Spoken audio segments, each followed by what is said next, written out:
What's up, all of my Master Tier members? Welcome to Sector for Nerds exclusive content. Today I'm going to be giving you guys my thoughts on the first Star Wars movie in chronological order called The Phantom Menace. I had to be careful with how I worded that because technically it is not the first Star Wars movie ever made. That goes to A New Hope. But today I'm going to give you guys my in-depth thoughts on The Phantom Menace, talking about the good, the bad, maybe some ugly. And that's going to be my plan going forward for like the next year, you guys. So as far as all of my $10 tier members, if you guys continue to subscribe, you're going to hear me talk about each and every Star Wars movie. Now, I haven't decided, well, I've kind of decided that I want to be able to go in chronological order when it comes to the Skywalker saga movies. Now, what I haven't decided yet is, do I want to include the standalone movies in the chronological order, or do I want to save the standalone movies until the end? I'll probably put up a poll at some point, so make sure you guys are staying tuned for that. That way you guys can kind of vote where you guys want me to place things. But as far as episodes 1 through 9, we are definitely doing that in order. And it starts today with The Phantom Menace. So you guys, I did bring in a special guest to help with reading the opening crawl for this episode. For those who watch my Clone Wars discussion videos, you guys should know of Intro Guy by now. He does like every single one of the, Tom Kane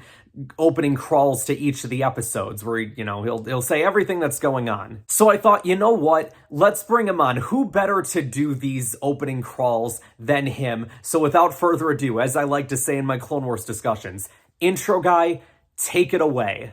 Turmoil has engulfed the Galactic Republic. The taxation of trade routes to outlying star systems is in dispute.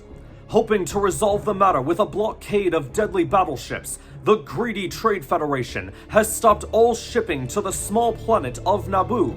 While the Congress of the Republic endlessly debates this alarm chain of events, the Supreme Chancellor has dispatched 2 Jedi Knights, the Guardians of Peace and Justice, to settle the conflict. Thank you, Intro Guy. I'm lucky to have you on board for these videos as well. And the first big discussion point that I want to have specifically is about the Jedi. Because this was really the first time in the history of Star Wars that we got to see the Jedi in their prime on screen. Now, like many people that grew up with Star Wars, I actually did watch the original trilogy first and then the prequels. Even though I was born much later than the original trilogy. The original trilogy was like way before my time, but I did watch those movies first before watching the prequels, so I grew up to know Luke Skywalker and Obi-Wan Kenobi and Princess Leia, Han Solo, etc. And here, we're getting to see Obi-Wan Kenobi, but as obviously a much younger form of himself. Here he's a Jedi Padawan under the tutelage of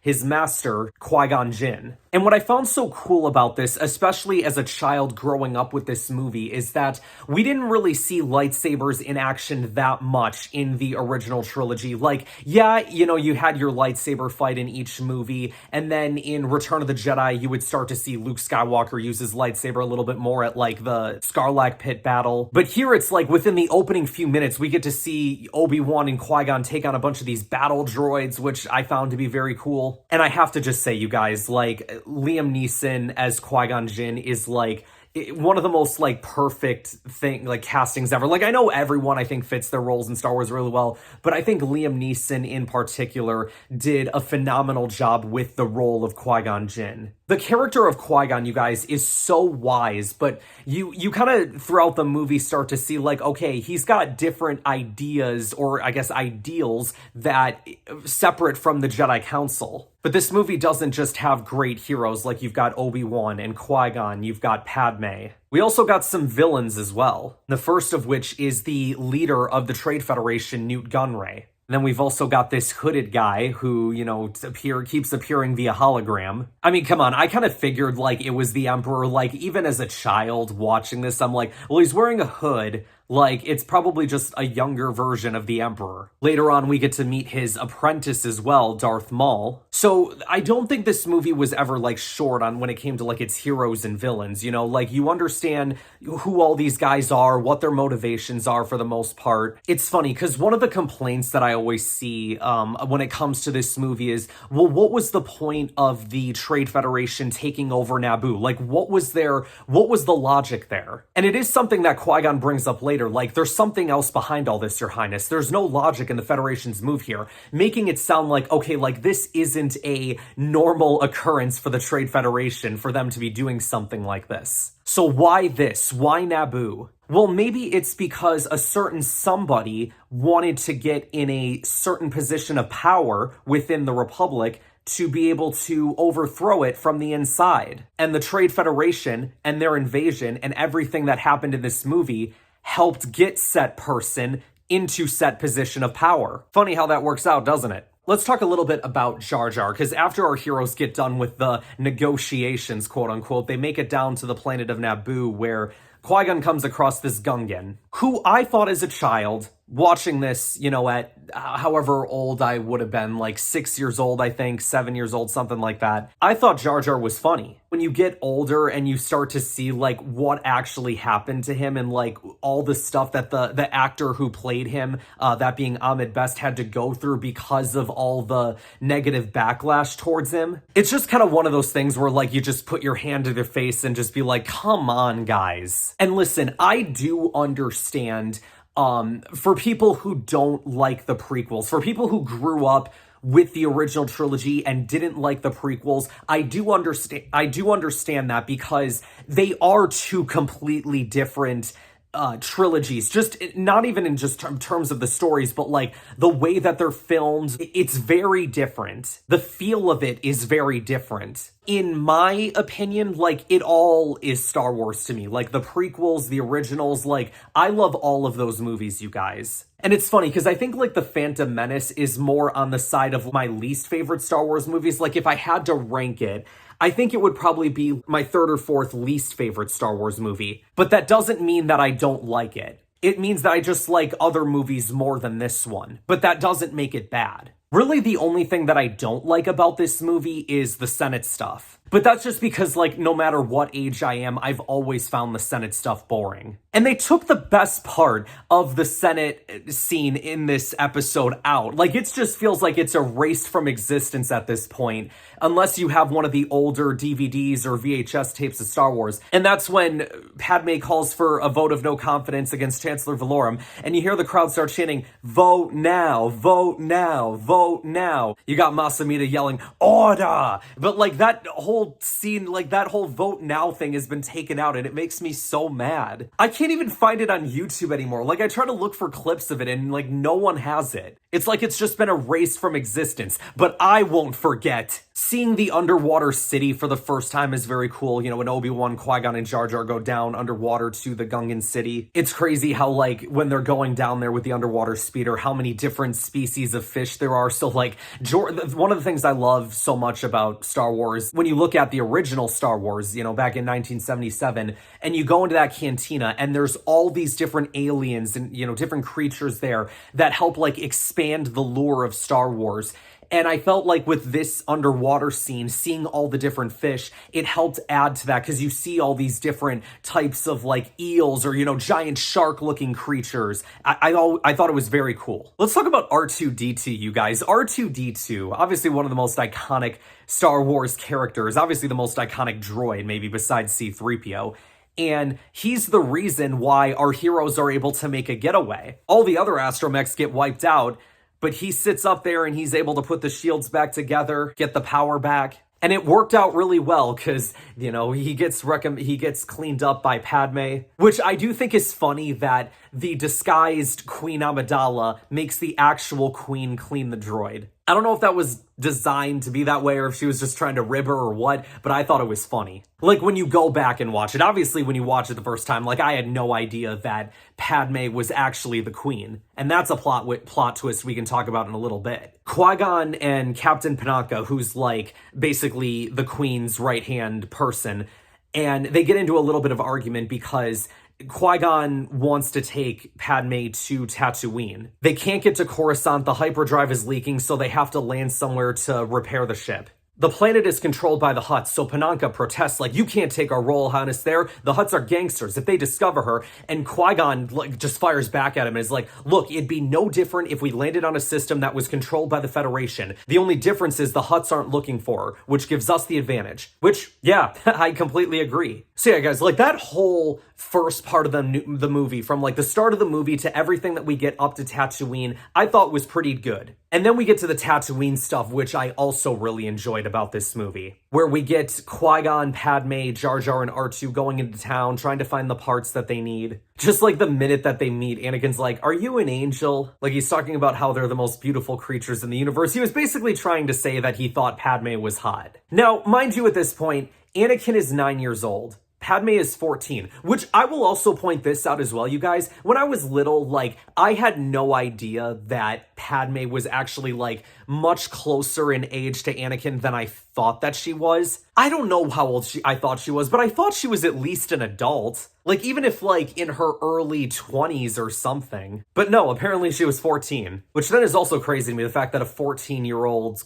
girl was the queen of an entire planet. Like, that's a crap ton of responsibility for someone of that age. I also want to give a shout out to Jar Jar in the middle of this Anakin and Padme chat, because he gets kicked right in the spot. Like, you know, the spot. And he was just unfazed. It's like it was made of steel. A little bit later, after it's revealed that they can't get the parts, there's an introduction to a character called Sebulba. Seems like a real jerk. Anakin has a face-off with him. Wait a minute, who's that guy there sitting in the background? Quinlan Vos? Yeah, that's been a huge debate of discussion over the last how many decades of Star Wars. Like, yeah, we got Quinlan Vos sitting there. He's just on this random mission. It has nothing to do with the movie, by the way. I'm just, like, pointing out, like, bits of lore now that I can just talk about. Because the fact that there's this other Jedi there, it's like, well, why didn't he help them? But I guess maybe if he didn't know, I don't know. There's a lot to unpack there. But in terms of the movie, it's very inconsequential.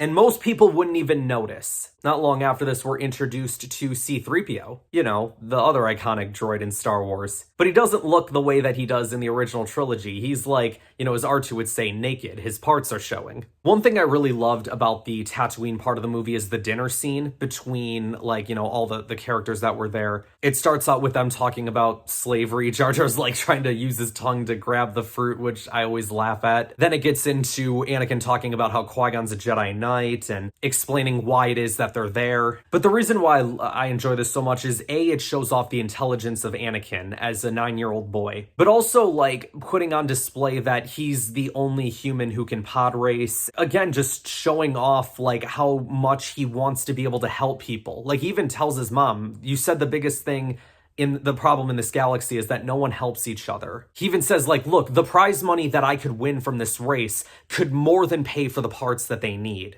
And I love this idea of, like, this little boy not only, like, trying to help all of these other strangers that he just met, the fact that he's willing to, you know, want to help himself and his mother to, you know, try and maybe have somewhat of a better life, even as slaves, like, that's pretty cool. But this whole time that, like, they're on Tatooine and you see these moments of just Qui-Gon staring at Anakin and having all these different facial reactions, and it's almost like him coming to realize what it is that Anakin is. And, you know, we discover later that he is this thing called the Chosen One, which is the person who is supposed to bring balance to the Force. Anakin has a high midichlorian count, even higher than Master Yoda's. The whole thing with midichlorians, you guys, like, I'm kind of on and off when it comes to them, because the concept of midichlorians as a whole, I don't have a problem with. The problem that I have is I feel like they only bring it up when it's convenient for them to do so. Because I feel like there's moments in Star Wars you could be like, well, what about midichlorians here? Like, what does that have to do with this? And then it just feels like none of that's ever brought up, and like midichlorians don't even exist. But then like when it comes to something like, oh, you know, Baby Yoda has a high M count, or we're trying to find a specimen in the Bad Batch with a high M count, and it's just like, okay, like, why is this only being brought up at certain points? Like, why couldn't we talk about this with, like, other Jedi? You know, like, what's their midichlorian count? What is their connection to the Force like? But it's never done. Let's talk a little bit about the pod race scene. As a kid growing up, this was always one of my favorite scenes in the Phantom Menace, and it still is. Every time I watch that opening scene and you hear that music cue of the bum bum ba-dum bum, and I'm like it just gets me in a mood like, oh, here we go. You got the announcer like, that's absolutely right, folks, and a big turnout here from all corners of the Outer Rim territories. I see the contestants are making their way out onto the starting grid. I could just go through the whole thing right now, but I'm not going to. Shout out Ben Quadaneros, by the way. That man got screwed over in this pod race. If he would have been able to go, you guys, I promise you, it would have been like a three-way tie for first place between him, Sebulba, and Anakin. And again, adding to the lore of Star Wars, like going through and introducing all these racers and getting to see all their pod racers, like I love stuff like that, man. Every time I hear those engines rev up, like right before the race, I get goosebumps every time. Having the Tusken Raiders in there, obviously connection to the original trilogy. I remember the first time watching that pod race, you guys, that I thought that Anakin and Sebulba were going to end up tying. Like the moment when they got stuck together, I'm like, oh wait, if this ends in a tie, how does that work? Who wins? But no, Anakin, of course, ends up winning. He ends up, he's no longer a slave because Qui-Gon made a bet with Watto. I mean, there were actually a couple different bets going on, If we win, you keep all the winnings minus the money to the parts that I need. And if you lose, you keep my ship, so either way you win. And then there was a second bet of, I wager my new pot against, say, the boy and his mother, which Watto says you can't do two slaves, so he's like, all right, the boy then. He uses the Force on the chance cube, so then that way it lands on the color, so it gets to be Anakin instead of the mother. I want to talk about Anakin real quickly again, because when I was watching through this movie, like right before I started recording this video here today, I ended up watching The Phantom Menace through again. And one of the things that I thought about, that maybe like for the first time, that I didn't even think about before. Like, obviously I've heard Dave Filoni talk about the Duel of the Fates and how Qui-Gon was the father figure to Anakin, and we all know that story. But then when I really thought about it, I'm like, okay, who are the three people in this movie that Anakin cares about the most? I would say his mother is the first, then I would say Qui-Gon is a second, and then Padme is the third. Maybe Qui-Gon and Padme could be switched, but either way, those are the three people, right? If we're talking about people that are essential to Anakin's life as a boy. And by the end of this movie, he loses all of them because his mother is left behind on Tatooine as a slave. Qui-Gon ends up dying, and Padme goes back to, being a queen or eventually being promoted to senator, all that stuff, everything that was entailed there. So it's like, you really think about it, and it's like this 9-year-old boy has lost like all of the most important people in his life that should have been there for him at such a young age. Yes, he does get Obi-Wan as like his master, but what ends up happening there, going back to what Dave Filoni said about the movie, Obi-Wan becomes more of a brother to Anakin than a father. And that's not what Anakin needed. He's lost his father figure, he can no longer be with his mother, and the other person that he really cares about, he can't spend any time with either. And it's like, I sat there and I'm like, my goodness, I can't even imagine like how lonely Anakin must have been feeling at that point. Like, yeah, it's really sad when you think about it. And then it starts to make more sense, right? Why Anakin grows so many attachments throughout his life. Like, fast forward, past Attack of the Clones, right? Like, he gets Padme back in his life and, she ends up becoming his wife. You've got Obi-Wan, who's become like his mentor, the closest thing that he has to a father, but is more like a brother. He ends up taking on a Padawan, who basically becomes his little sister in Ahsoka Tano. He has all these people that become a part of his life again, and it feels like I finally have people in my life that I care about again, and it's such this happy thing. And he becomes so afraid of losing that he ends up losing that because he puts trust in the wrong people, and he fears of losing the ones that he cares about, and it sends him down that dark path. Before Qui-Gon and Anakin leave the deserts of Tatooine, Darth Maul ends up ambushing Qui-Gon, so we get like our first lightsaber battle of the movie there. It's a very quick one, but the Sith finally reveal themselves to the Jedi. So I don't really want to talk about the Senate stuff too much, you guys, because like I said, that was like the main part of the movie that I didn't really care about.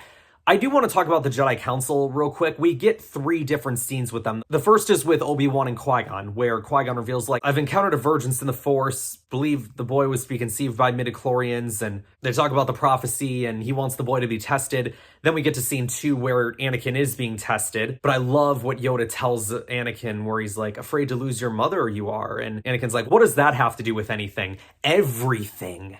Fear is the path to the dark side. Fear leads to anger. Anger leads to hate. Hate leads to suffering. And I guess, like, this is the whole argument of why Jedi can't have attachments, right? When you become attached to someone, you're afraid to lose them. And then when that happens, you sometimes make stupid decisions. Now, I did put out a video on my channel talking about why Kanan Jarrus, I feel, is a good example of why Jedi can have attachments, but I'm not going to go into detail about that right now. If you guys want to go watch that video, go check it out on my YouTube channel. But Yoda senses much fear in him, and we get to the third scene where it's Obi-Wan, Anakin, and Qui-Gon all in there with the Council, and the Council's like, no, he won't be trained. And Qui-Gon's like, okay, I'll train him then. He can't take on a second Padawan though, because the code forbids that. Some people can look at this in two different ways, right? Like, oh, Qui-Gon was going to throw away Obi-Wan just so he could get Anakin. I don't think that's necessarily what happened. Now, do I think Qui-Gon definitely wanted to train Anakin? Yes, of course.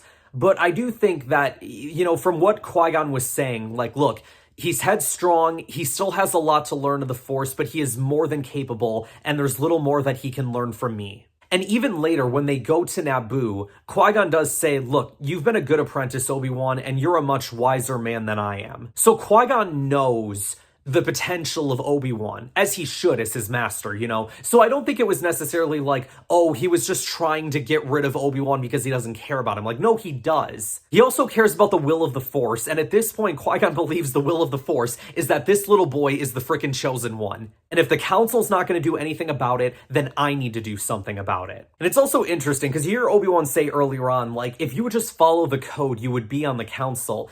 Kind of making this idea of, like, they don't like to have people who are, like, individual thinkers on the Council, which to me is kind of a little pathetic. Let's just say I was the head of the Jedi Council. I would want people on my council that had different opinions than I did, because it sets up for interesting debate. It causes you to think, even if you don't necessarily agree with what they're saying, even if you're able to hear them out and then say, okay, I get what you're saying, but here's the way that we should go about it. I think it's so interesting that it's like, well, if you have a different way of thinking than what we do, we don't want you on this council. If I was ever making my own Jedi Council, Qui-Gon would have been one of the first freaking people I would have put on it. But you guys, I think it's time we talk about the final act of this movie, that being the Battle of Naboo. This is like the prequel to the Clone Wars. Not just like, you know, the first prequel movie of Star Wars, but when you think about it, you know, Count Dooku says in one of the Clone Wars episodes to Anakin, the war started here so many years ago. And it does set up this interesting idea of, like, yeah, I guess, like, in a way, the Battle of Naboo was like the first battle of the Clone Wars, even though officially it's Geonosis. But I don't think you guys, and you guys can correct me if I'm wrong, for those who maybe understand, like, the Star Wars book and comic lore better than I do, but I don't think there's any large-scale battles like this in between the Battle of Naboo and the Battle of Geonosis. Within that 10-year period between Phantom Menace and Attack of the Clones, I don't think we see a large-scale battle of this size go down. Again, I'm willing to be, you know, corrected. If I'm wrong, I am wrong. But there's, like, a lot of different aspects to this battle that are going on, because, you know, you've got Padme revealing herself as the queen to the Gungans, and that's where it's like, oh, plot twist. Qui-Gon looks at Obi-Wan, and they both kind of have these looks at each other like, okay, somebody just lost a couple credits on a bet. But the Naboo people, the Gungans, they all become allies. And like I said, there's like this large-scale battle that's going on, because you've got the Gungan army facing the droid army. You've got Obi-Wan, Qui-Gon, and Padme all making their way with their troops through the Theed Palace. Obviously, Qui-Gon and Obi-Wan come across Darth Maul, so they have to fight him. Then you've got the space battle that's going on above, you know, trying to have the Naboo pilots take out the droid control ship. A lot of elements to this battle. And there is a while where they start losing, and it's like, uh-oh, this ain't turning out good. But you've got Anakin, who flies inside the Trade Federation ship, blows it up from the inside. The Gungans were about to lose the battle against the droids. They had a good plan going for them for a little while, right? Like, they have the shield generators so the tanks couldn't get through, but then once the droids breached the shield and they took out the shield generator, then the tanks start making their way toward them, so that kind of is like, all right, there ain't much more that's going to be done here. But then it's like, even when the Gungans, like, they're all pretty much surrendering, the battle is lost, and then all the droids shut down, so they kind of win by default, right? Padme and Pananka take out the droids in the throne room, and they get the Viceroy to surrender. And then we've got the Duel of the Fates. When Darth Maul pulled out that double lightsaber for the first time, I was like, Whoa, you can have a lightsaber on both sides? I thought it was the coolest thing. Darth Maul was always a very cool villain to me in the Phantom Menace. Oh my gosh, you guys, I cannot wait until we get to those episodes of Clone Wars. Obviously, spoiler alert for those who don't know, but when he comes back, oh my gosh, I have so much to talk about when it comes to that, but that'll be saved for that time. I think that Obi-Wan and Qui-Gon versus Darth Maul is one of the better saber duels in Star Wars. Obviously from a choreography standpoint, but also from a story standpoint as well. I do have a question though. That shield generator room, or like the hallway of shield generators that led to that giant hole, what were they protecting? Like what, they were just protecting a giant hole in the middle of this building that they're in? Darth Maul ends up stabbing Qui-Gon, but don't worry you guys, he should be fine. We've seen so many characters survive the stab in Star Wars at this point. Oh, wait.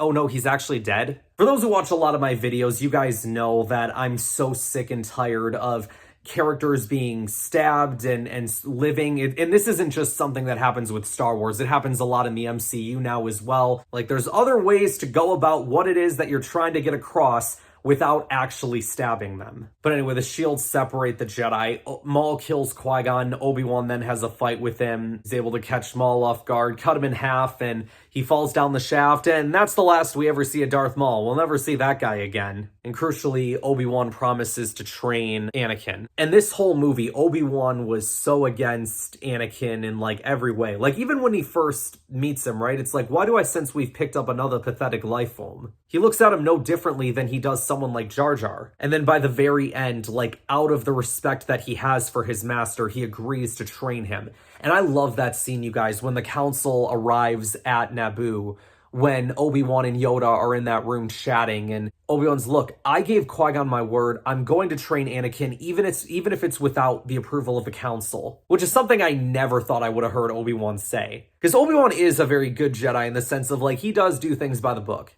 But I love that Yoda's like, Qui-Gon's defiance I sense in you, need that you do not. Agree with you, the council does. Your apprentice, Skywalker, will be. Yeah, Obi-Wan gets to train Anakin because he was made a Jedi Knight. So is the whole reason why they made Obi-Wan a Jedi Knight is because he was able to defeat that Sith? Because, like, Yoda was sitting there earlier, like, when Obi-Wan was all cocky, being like, I'm ready to face the trials, and Yoda's like, our own council will decide who's ready. And then we get another scene, you guys, that as a child, like, this scene, like, obviously it was a very sad scene, but the way that this final scene here was shot, after Yoda says, always two there are, no more, no less, a master and an apprentice, and Mace is like, well, which is destroyed, the master or the apprentice? And we know, obviously as the audience, we know it's the apprentice because the hooded guy said it himself earlier on, this is my apprentice. And it's like, okay, well then who is the master? And the camera just like pans, and it starts with like Obi-Wan and Anakin, and it pans over to Padme, and then it stops on Palpatine. Now, as a child, this meant really nothing, but then as like you get older and you see the way that was done, it's like, oh my gosh, they just foretold it right there who it was. And it's like, oh no, this man is now the Chancellor of the Republic. He's got his power, and he's the Sith Lord, and he's the Master Manipulator. And then what was even cooler to me as I got older, and this is something that I learned from Star Wars Celebration 2019, there was a panel called it was like the music of the Phantom Menace or something like that. I'm like, all right, this sounds interesting. I'll go check this out. The panel was whatever. Like, I honestly don't even remember that much from it. But the one thing I do remember was something that David Collins talked about at the very end. And that was this idea of the dark side theme being used at the very end of the movie. Like, you know, the one that's like, duh, duh, duh, duh, duh, duh. Duh, duh, duh, duh, duh. Like that theme. If you listen to the high upbeat song that's being played at the end of the movie when, you know, Jar Jar is walking down the street and everything, it's the same tune but higher notes. And when I heard that, like, I was like so freaking shocked, and I'm like, oh my gosh, that is such a genius idea. Because it's one of those things that it's meant to make you go like, okay, let the good side have their moment now. Like, everyone's having fun, jumping up and down, everyone's celebrating, everyone's having a happy moment that Naboo is free. But it's kind of one of those things where it's like, all right, enjoy your victory now because something terrible is coming. Something terrible is going to happen that is far worse than this. Man, George Lucas is a freaking genius. It was something I never noticed until I went to that panel. So thank you, David Collins, so much for that. Yeah, you guys, I think that kind of wraps up all of my thoughts on The Phantom Menace. Overall, I really enjoyed this movie, but there's definitely plenty of other Star Wars movies that I enjoy more than this one. But to all my Master Tier members, I want to know what you all think in the comments below. Did you like this movie? Did you not like this movie? Thank you guys so much for watching this exclusive video. Next month, you guys, I will be giving you guys my in-depth thoughts on Star Wars Episode 2, Attack of the Clones. Hopefully you guys are excited for that. I'll see you guys next time. I'm glad you're here to tell us these things.